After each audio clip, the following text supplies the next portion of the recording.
Okay, so this is a talk on basically how do you build privacy-preserving payment channels. And if you didn't quite figure it out from the last couple of talks, or if you just came in, right, payment channels are a thing you want to build on top of a cryptocurrency like Bitcoin or Zcash or Ethereum or something like that. If you don't stand there, then they won't. Yeah, but if I stand there, I've got the lights in my face, so. Well, we need the lights in your face so the camera can see you. Sorry. That's their problem. So the issue is that if you build these kind of things, right, you end up getting into some interesting issues. And so the description I wanted to give you of Bitcoin is that you can sort of think of it as Twitter for your bank account. I originally sort of came up with this analogy as an issue of describing Bitcoin's privacy issues, because in Bitcoin or any blockchain-based payment system, you end up creating transactions that you broadcast to the network.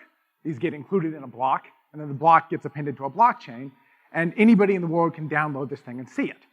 And so if you're thinking of looking at blockchain-based payments as sort of this ideal digital currency, right, which you want to be decentralized so you don't have to trust banks, you want to be secure so that someone can't steal it, you'd also want it to be private, right? You don't want everybody to be able to see what you're spending. Clearly, Bitcoin sort of doesn't meet this. But the interesting thing is, if you think about what we want for an ideal digital currency, these properties kind of miss a basic thing that it has to, practically work.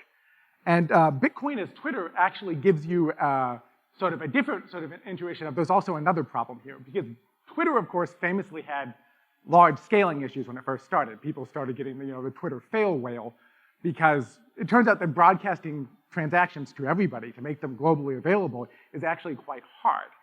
And so you don't really, it's not easy to get that to work. And this isn't just a problem for Bitcoin, it's a problem for Ethereum, it's a problem for Zcash. Bitcoin sort of has shot themselves in the foot a little bit on it, but it's a problem for everybody, because the bottom line is that blockchain-based payments are costly in terms of latency and time. If you're making a payment, you have to wait for it to be produced, sent to the network, confirmed in a block, and then you have to wait for the block to be confirmed. And depending on which system you're using, this can take anywhere from an hour for 6 confirmations in Bitcoin to a couple of minutes for some of the faster things. It's expensive in terms of resource usage, right? The process of mining blocks is actually quite resource intensive. And it's expensive in terms of money, right? We've seen all kinds of schemes in Bitcoin where transactions have started costing $1, $2, $3, even $4 a piece, right? And so this is a problem if you really want some kind of practical system. And you want a solution to this. And the funny thing is, this is a problem that all of us have dealt with probably in our lives personally. If you try to use a credit card to, say, buy a beer at a bar, right? Credit cards take a little bit of time to run, right? But fast, a little slower than paying cash, right? There's some fees associated with using them for the merchant. And so there may be a minimum transaction you have to do, so you might not be able to buy one beer with a credit card. And so there's a solution that we use to this, right? We open bar tabs, right? And this actually, makes the process faster. And there's sort of 2 ways this works, right? If the bartender trusts you, you sit down, you say, put it on my tab, and you keep writing down how many beers you have. The bartender keeps track of this. And at the end of the night, you pay for your beer, right? And this works out if the bartender trusts you. But if you want to leave in the middle of the thing, you could. So the other option, if the bartender doesn't trust you, is you give them your credit card first, right? And now they have the card, and they still keep writing down all of these things. And at the end of the night, they run your card, and the payment goes through. And so we sort of amortized the expensive cost of this expensive transaction, right, doing a credit card transaction, with this sort of over multiple payments. So right, we've gotten 20 beers for the cost of one credit card transaction. And so this works if someone trusts someone. But the issue with blockchains, of course, is you don't want to trust anyone. This isn't a bar, this is the internet, right? And it doesn't work out. And so what do you do then? Well, you can think of payment channels as sort of a way to do an IOU, right? If you want to open a bar tab and you don't trust the barman and the barman doesn't trust you, you pay them $100 at the start for the credit card, and they give you an IOU for $95 and 1 beer, right?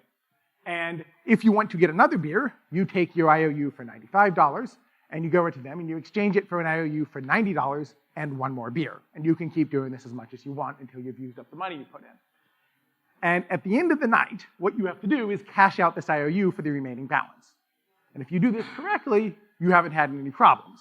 Of course, the problem here is, who do you cash out the IOU with? If you cash it out with the barman, you're back to this, you had to trust the bar problem, right? IOUs are not necessarily things you want to trust, right? And so this is where blockchains come into this, right? Because you can think of a blockchain sort of as this way you can always get your money back from it. If you put the money locked in escrow on a blockchain, by assumption, that system works, right? And so this is sort of what a payment channel is, right? You open your channel by depositing money, you do a bunch of transactions, and then you close it, right? And this allows Alice and Bob to send money back and forth in arbitrary directions. You can also do payment channels networks, as we alluded to in several of the talks earlier, where if you have a channel opened with one particular person, you can actually use that to pay a third person, provided they also have a channel. So think you have a tab with your bar, but you don't have a tab with the taco truck across the street. But if the bartender's worked out some deal, you can actually do these payments still using your bar tab, right? So this is what Lightning does, which is a current thing in use in Bitcoin to a limited degree. And it's being used primarily to solve sort of Bitcoin's scaling issues. And so the question is, back to actually what I originally do for research, right? So how does this stack up in terms of your ideal decentralized currency, right? It's decentralized, maybe, we'll get to that. It's as secure as far as anyone knows, but is it really private? And the answer is no, right? So for individual payment channels, right, if I just have a channel with you, you don't get that much privacy because every time I make a payment to you, I have to identify myself, right? And so that means I can't use this for things where I want anonymity from the person I'm paying. I can't use it to pay for bandwidth and Tor. I can't use it to do micropayments to avoid advertising, because in both of these cases, I'm releasing tracking information to the person I'm paying, right? But this is maybe not that bad. You might not have been trying to do that stuff. You maybe just wanted, to get rid of the Twitter for your bank account part of Bitcoin, where you're not broadcasting your transaction to everybody. And in theory, since most of the payments on a payment channel are off-chain, no one else sees them. But of course, if you think about what you actually care about in terms of privacy, right, the individual payments you're making to one person you have a channel opened with aren't necessarily the privacy problem. It's the fact that you have a channel with them and that the aggregate amount of the payment leaks. So it doesn't really matter if you know I am paying my psychiatrist $500 a week, right, and you know the timing of that. The larger problem is that I am paying my psychiatrist anything, and if I open a channel once a year for $500 a week and I close it for that amount of balance, you're going to learn that either way. So we haven't really, by removing the individual transactions, solved the privacy problem. Now, for payment channel networks, remember I said you can make payments via multiple hops, the situation gets a little better. Because all you see is that I have a channel opened with this third party who's doing the channels. And then there is some privacy from the blockchain. But the channel hub, the guy who's doing all these transactions, learns everything you do, right? So you now have to trust them. And this becomes a problem because it's not entirely clear what this channel network is going to look like in practice, right? The hope in the Bitcoin community, I think, is you get something where there are a bunch of different peers you can use, and you can do this sort of Tor-like routing through here. And as long as one or two of them is honest, they can't collude, and you get some anonymity out of it. If you're very careful, as the last talk articulated, about how you construct the hash lock transactions. But it's entirely likely, in my opinion, certainly possible, that we're going to end up in a centralized setting where we only really have one hub. You have the molar equivalent of Visa, right? And everyone has a channel opened with them, and all of the payments go through, right? And this means that this particular party actually sees everything that's going on. And that really isn't ideal for two reasons. First, we've started to see even legitimate financial institutions start to do all kinds of privacy-preserving aggregates on what's going on and selling payment data to people to get ads, right? So that's problem one. You wouldn't want this even if it was a reputable firm. And problem two, of course, is that this is Bitcoin, and these firms aren't even reputable at all. And so you're going to end up with some sketchy third party doing this who really will sell your stuff to anybody, right? So this is not a world you sort of want to live in, right? If you end up over here, okay, fine. But if you end up here, you really don't want to have this privacy problem. And so the reality of the matter is centralized Lightning, if it happens, may actually be worse for privacy than Bitcoin in a certain sense. Because at least in Bitcoin, you have ephemeral identities, right? You can make as many addresses as you want. They don't really cost you much, and you can sort of add noise to the system. In Lightning, you can't do this. Identities are costly because you need to open a new channel with escrowed money every time to create a new identity. And that's putting in 100 or 1,000 or whatever dollars, right? So this isn't really feasible. The identities are not ephemeral. They're long-lived because the idea is to amortize the cost of setting up a new identity, which requires you to make a transaction on the blockchain over multiple actual payments. And so if you don't do that, if you try to make them ephemeral, there's no reason to use Lightning, right? And worse, right, in some regulatory settings, right, these hubs may actually be under legal obligations to get real identifying information of who you are because there's a single aggregate provider. And then they really do know who you are. And the particular problem here is that you can't solve this with just doing anonymous funds, right? So if you compose Bitcoin plus Lightning, you don't really get privacy, right? Suppose you had a privacy-preserving alternative to Bitcoin that did provide privacy, right? Some anonymized system such as Zcash, right? If you composed that with Lightning, you'd actually lose your privacy because even though you're funding the channels anonymously, even though your channel is sort of the pseudonym, it's a long-lived pseudonym, right? And so repeated interactions with it will allow you to find out who you are and what's going on. Right? And so this is the problem, right? We want privacy, but we also want scalability. So you really do want to do some kind of composition of privacy-preserving payments and payment channels, but you can't do it with existing techniques. Right? So this is where Bolt comes in. Bolt is actually 3 sort of different related protocols, of which I'll only go into one in depth in this talk. One of them is a unidirectional payment channel protocol. So Alice can send fixed amounts of money to Bob after establishing a channel and escrowing funds. This uses compact eCash, is actually kind of an interesting trick. Then there was a bidirectional scheme that allows Alice and Bob to exchange arbitrary real-valued amounts based on sort of fair exchange, blind signatures, and zero-knowledge proofs. And then finally, there's a third-party payment protocol that allows you to make payments via multiple hops that extends the bidirectional case. So the interesting thing to understand here is that in contrast to Zcash or anything trying to do privacy on the blockchain, the anonymity you get in the payment channel setting is a little limited, right? Because if I go to make a payment to a merchant using a payment channel, no matter what happens, no matter what crazy crypto I build, the merchant has to know that the person they're getting paid has an open channel, right? And so that inherently limits the set of your privacy set to a smaller set of people. It's not everybody in the world because the merchant knows that everybody in the world doesn't have a channel open with them. It's some smaller thing, right? But if you move to a payment channel hub setting, this gets a little better. So it still is good. So how do you do this? Well, what you want to do is you have this IOU, right? This sort of abstract concept of a payment channel worth $100, and you want to exchange it for one that's worth $95, right? And one beer, right? You want your beer, right? Except in order to maintain privacy, I can't tell you that the original IOU is worth $100, because if I did that, right, it might not be $100. It might be some uniquely defining value like $102.45, right? So I can't tell you the actual balance of the IOU. I can't tell you the balance of the new IOU because that would leak the old IOU balance since you do have to know how much you're getting paid, right? I can't even actually show you this IOU because it has a signature on it, a digital signature in the case of Bitcoin, which would identify exactly who I am uniquely. And yet somehow I've got to prove to you that I really do have an IOU you gave me, that I really did at some point in the past put in the money backed by the IOU, and that I'm actually asking you for a new one that's worth less than $5 less. And this isn't even the hard part, actually. This is pretty simple, right? If you have commitments, which you can think of sort of like cryptographically opaque envelopes, and you have non-interactive zero-knowledge proofs, you can in fact do this. Right? You have an IOU, which consists of the customer's balance, the merchant's balance, and a revocation key. And of course, the merchant signs this thing as being legitimate. So you put in $50, the merchant put in $50, and they signed an IOU saying, I owe you, the $50 that's in this channel. Right? That's the standard IOU, but we can actually hide all this in a commitment. And using zero-knowledge proofs, right? Instead of saying, hey, here's this IOU, please give me an IOU for $5 less. Right? This is how I paid $5 for my beer, right? But now I've revealed the signature, I've revealed the balance, I've revealed all of this, so this isn't private. I can switch this and using zero-knowledge proofs, hide the value, hide the amounts, and just convince you there was an IOU that you did sign, and now you're signing a new one that is worth $5 less. So now you're getting paid $5, and we've actually constructed the transaction. So this is the basic idea of how you hide this stuff. But there's a problem here, right? I said this was the easy part. The hard part is we actually have to exchange the IOU, the old one that was for $100, for the new one that is for $95 without something going wrong, right?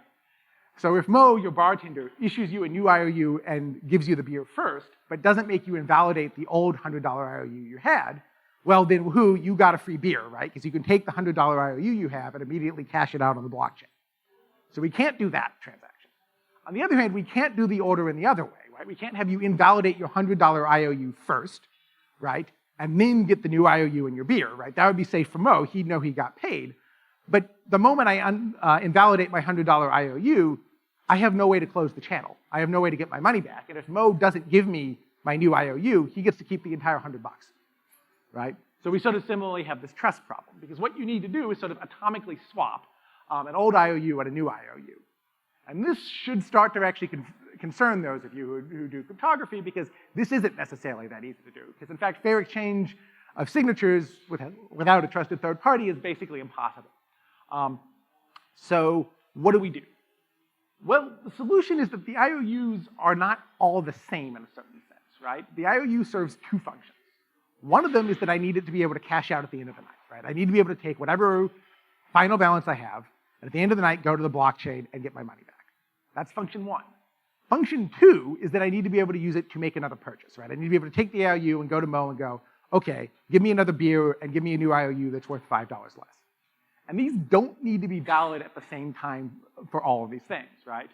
Alice, right, Homer, can safely give up her ability to buy more using an IOU without losing something, right? If she invalidates her ability to make another purchase with it, then it doesn't matter, because at least she can close out and get her money back, right? If the bartender turns out to be malicious, this works out, right? Similarly speaking, Bob can safely sign a new IOU for $95, even if there is actually the old one for $100, because he hasn't actually sent anyone any goods yet. He's just, sort of fictitiously moved the money around. There hasn't been an actual exchange of money for goods, and so if someone goes and cashes out the $100 IOU, well, you didn't get your beer yet. So how do we do this? Well, we start out with the protocol. The customer presents to the merchant a proof that they have the old IOU and a new IOU which they claim is worth $5 more for the merchant, right? Like, merchant gets 0 here, merchant gets +5 here. Right? And they reveal a unique identifier of the old IOU. And the reason you do this is so you can't replay any of this stuff later. Right? And then the next thing that happens is the merchant goes, okay, cool. Here's a new IOU for this amount of money. Since I haven't actually I haven't given you the goods you're trying to buy yet, I don't care that I've given this to you, right? It's not the case that you could actually cash out both of these at the same time. There's only so much money in the channel, right? So you do this. And then the next thing that happens is the customer revokes her old IOU. She actually signs it using this identifier as no good anymore. So now, given the signature that the merchant stores, if this ever gets posted to the blockchain, the merchant can go, actually, here's the copy where you said that IOU is worthless. Like, think of it as like endorsing a check as sort of thing. It doesn't, you can't use it yourself.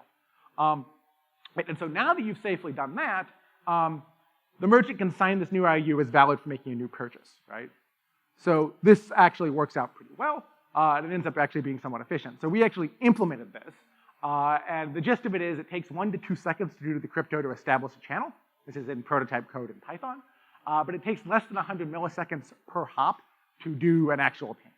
So this is way better than Bitcoin or going to the blockchain itself, which will take you minutes, right? This is fast. Not as fast as Lightning, but this gets you privacy, right? And so there are a couple of extensions we can consider doing here, right? We can do payments over multiple hops. These hide the participants from everybody, including the intermediaries, even if all of the intermediaries are malicious. That hides everything from the blockchain. You can also apply this to like state channels, which move beyond just payments to do like complicated smart contract things like Ethereum.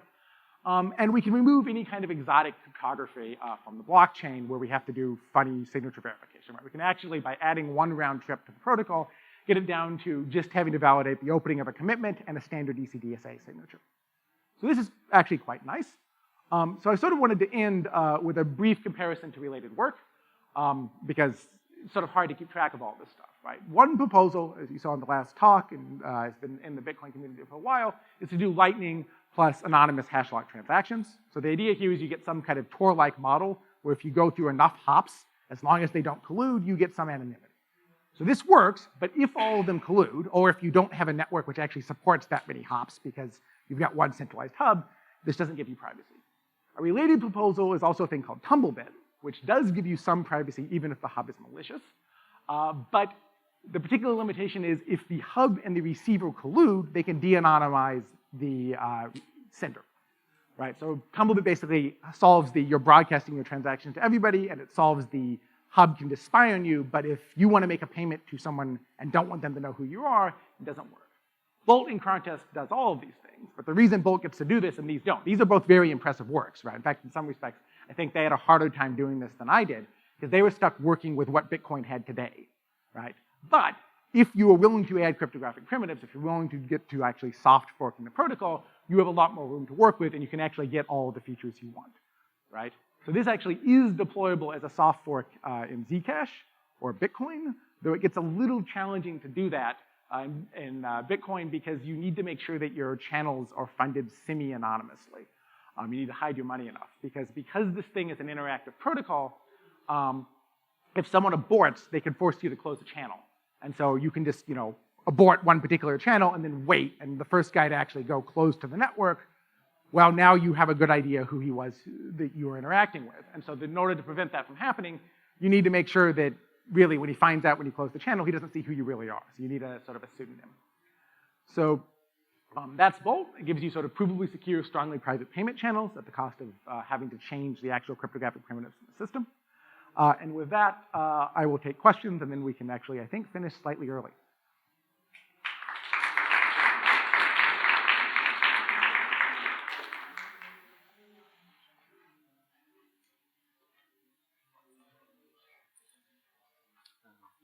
Hello, Pedro Moreno Sanchez from Purdue University. Thank you for the talk. In examples that you have given there, all the IOUs had the same amount. There were 5, I think, if I'm not mistaken. Yeah. So is it correct to think that all the IOUs have to have the same denomination, or is not the case? And if not, could you elaborate how this is possible? Yeah, so no, this protocol actually supports arbitrary denominations because what you actually have, going all the way back, the commitment stores the balance, and you can actually, when you do this transaction, you just prove that it differs, but you can change the difference amounts every time. So you're just moving a real valued counter. So you get arbitrary values. Thank you. Hi. So you talked about the multi-hop transaction, but that part was not clear. You briefly mentioned about that.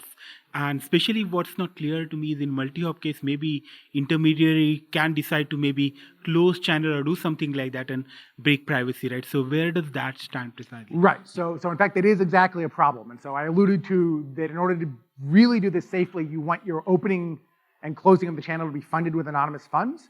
Because basically, if you break the thing in the right way, you'll be able to make the link between the opening and the last payment on the channel. But if the channel was funded anonymously, you've linked a sort of one-time use pseudonym to a single transaction, and that isn't really worth anything, right? If it was paid under your identity, then you would have a problem.